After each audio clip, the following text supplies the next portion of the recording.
Du côté de la majorité présidentielle, Corinne Lepage, ancien ministre, a confirmé aujourd'hui qu'elle se présentait à la tête d'une liste dont toutes les composantes ne sont pas encore connues.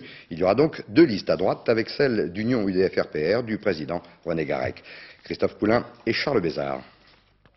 René Garrec trouvera bien sur sa route Corinne Lepage. Après avoir refusé la deuxième place sur la liste Balladur à Paris, l'ancien ministre de l'Environnement se lance en Basse-Normandie. À ses côtés, l'ancien ministre Olivier Stirn et Yves Lessard, désormais en retrait du RPR.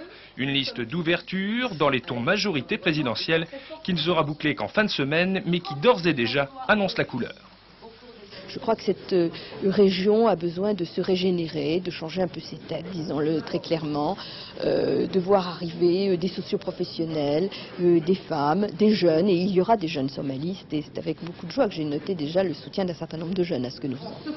La citoyenneté, les valeurs de la République, une large ouverture sur l'Europe et un développement économique lié à la protection de l'environnement. Voici les grandes lignes du programme pour affronter la concurrence. À commencer par la liste UDF-RPR de René Garrec, même si on dit ici refuser la polémique. J'ai dit très clairement que je ne me plaçais pas du tout dans une optique ni de critique, et vous avez pu entendre qu'il n'y a pas eu un mot de critique, ni d'agression contre quiconque. Nous sommes dans un scrutin proportionnel. Cela signifie par voie de conséquence qu'on peut tout à fait trouver des places voisines pour exprimer des projets qui peuvent être différents et faits avec des gens différents.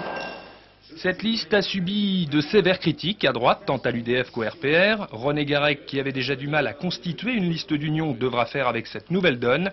Comme quoi, dans le Calvados, il n'y a pas qu'à gauche que l'esprit d'équipe a du mal à résister aux périodes électorales.